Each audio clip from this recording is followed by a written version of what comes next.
Мастурбация. Мастурбация деген өзін өзі қанағаттандыру.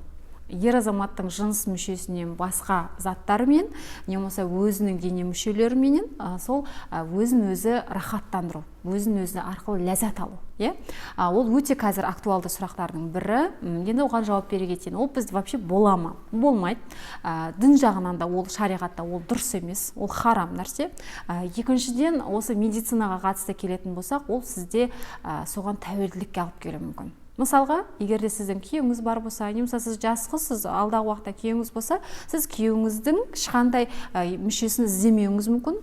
Соның нәтижесінде сіздерде ұрыс керіс болуы мүмкін. Жыныстық қатынасты сіз қаламауыңыз мүмкін. Тек қана сол белгілі бір заттармен, немесе өзіңіздің дене мүшелеріңіз арқылы соны қанағаттандырып жүре беруіңіз мүмкін. Бірақ мастурбацияда сіздер только клиторлық оргазмды ғана ала аласыздар. Ешқандай қынаптық оргазмды ала алмайсыздар. Ал қынаптық оргазмды алу ол сіздің мынау психологиялық тұрғыда өз-өзіңізді сенімді ұстауға, өз-өзіңізге самооценкаңыздың жоғары болуына, қан айналымның жақсаруына более дұрысырақ көмектеседі. Ал клиторлық оргазмнан ешқандай ол кез келген кезде ала беруге болады. Сол себепті мастурбация ол медицина жағынан да дұрыс емес, және дін бойынша да ол дұрыс емес.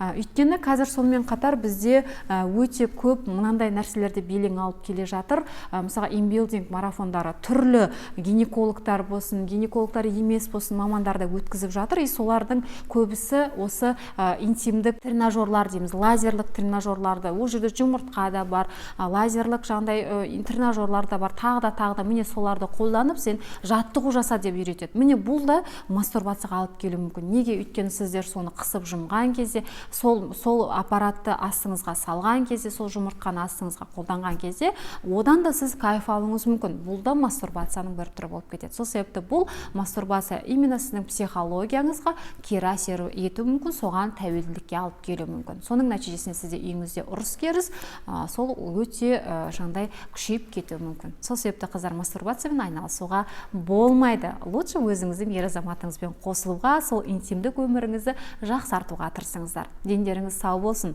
Қыздар, сонымен қатар сіздерге айта кететін жағдай, Инстаграмда бізде осы интимдік өмір, интимдік өмірді ер азаматыңызбен қарым-қатынасты жақсартуға арналған түрлі кеңестерді прям от қылып, шоқ қылып мен сіздерге Инстаграм желісінде көптеп бөлісіп отыратын боламын. Тіркелуді ұмытып кетпеңіздер. Сіздермен Гүлназ Сәбитқызы.